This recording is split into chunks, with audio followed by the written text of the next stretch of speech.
এক ব্যক্তি জনমানবহীন এক মরুভূমি দিয়ে যাচ্ছিলেন। হঠাৎ তিনি আকাশ থেকে একটি মেঘের গর্জন শুনলেন।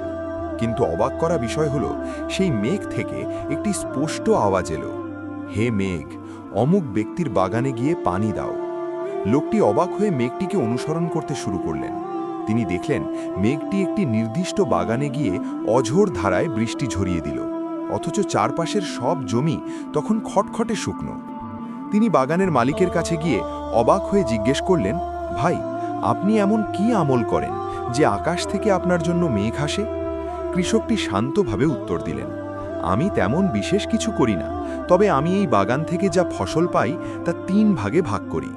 1 ভাগ আমি গরিব অসহায়দের মাঝে বিলিয়ে দিই, 1 ভাগ আমার পরিবারের জন্য রাখি এবং বাকি 1 ভাগ দিয়ে আবার চাষাবাদ করি। সুবহানাল্লাহ! যে ব্যক্তি আল্লাহর সৃষ্টির হক আদায় করে, আসমানের মালিক তার রিজিকের দায়িত্ব নিজে নেন। দান কখনো সম্পদ কমায় না, বরং তাতে বরকত বাড়িয়ে দেয়। আল্লাহ আমাদের এই কৃষকটির মতো উদার হওয়ার তৌফিক দিন। আমিন।